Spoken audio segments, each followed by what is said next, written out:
Inflasi itu ibarat badut yang tidak diundang di pesta, selalu muncul dan mengacaukan segalanya. Ini adalah penyebab utama mengapa uang orang miskin terus menipis, bagaikan kehabisan bensin di tengah jalan. Harga barang semakin melambung, menciptakan tantangan baru bagi mereka yang sudah berjuang sekuat tenaga untuk bertahan hidup.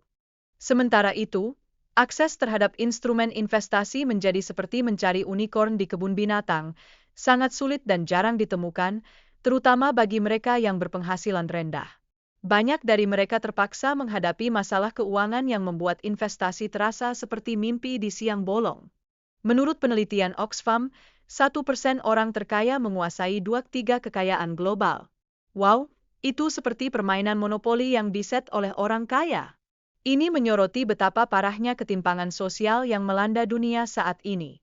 Rasanya seperti kita semua sedang bermain kartu di meja yang tidak adil. Sekarang, mari kita berbicara tentang kapitalisme, sistem ekonomi yang membebaskan pihak swasta untuk mencari untung. Di sini, kemiskinan justru seperti bumbu rahasia untuk menjaga agar ekonomi tetap bergerak. Tanpa itu, mungkin ekonomi kita akan stagnan, seperti panci berisi air yang tidak mendidih.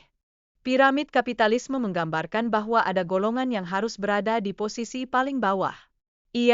Itu seperti memilih untuk duduk di kursi yang paling tidak nyaman di bioskop.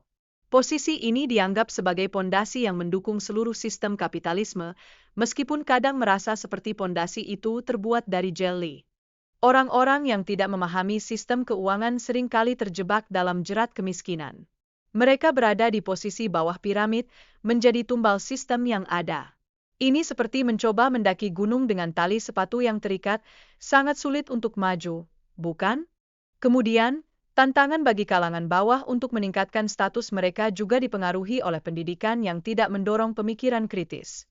Ini membuat mereka terjebak dalam posisi yang sama, seperti ikan dalam akuarium, berputar-putar tanpa arah dan tujuan.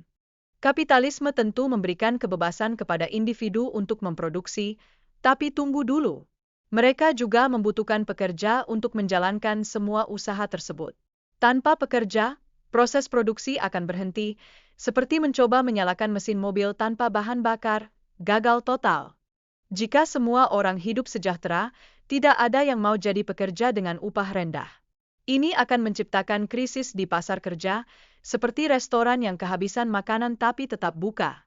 Bisa dibayangkan, semua orang akan berebut mencari pekerjaan yang lebih baik, sementara yang lain terjebak dalam kenyataan pahit. Kemiskinan kultural seringkali disebabkan oleh faktor internal, seperti malas belajar dan takut mengambil risiko. Ternyata, motivasi dan usaha individu sangat berperan dalam mencapai kekayaan. Tanpa itu, ya sudahlah, hanya bisa berharap keberuntungan datang dengan sendirinya, seperti mencari koin di kursi mobil. Di sisi lain, kemiskinan struktural lebih dipengaruhi oleh faktor eksternal, seperti lingkungan keluarga dan kebijakan pemerintah. Ini menciptakan tantangan besar bagi individu yang ingin keluar dari kemiskinan.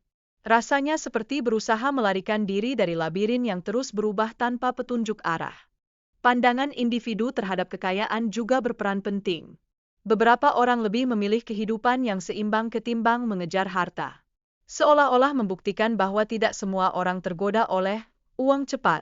Ada yang lebih memilih untuk menikmati hidup tanpa harus terkepung hutang. Dalam hal ini, pemerintah perlu melakukan intervensi untuk mengurangi kesenjangan sosial, bukan sekadar berusaha menghapus kemiskinan. Ini penting demi kesejahteraan masyarakat secara keseluruhan, dan juga agar tidak ada yang merasa seperti menjadi pemain cadangan dalam permainan yang seharusnya mereka ikuti. Oh, dan ingat, kekayaan bukan hanya tentang angka, ini juga tentang perbandingan antara kaya dan miskin.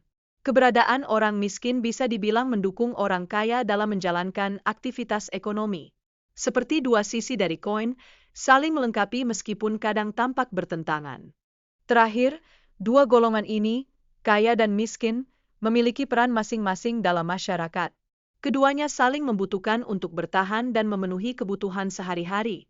Ibarat pasangan yang saling menyokong, tanpa salah satu dari mereka, akan sulit untuk menjaga keseimbangan di dunia yang penuh drama ini.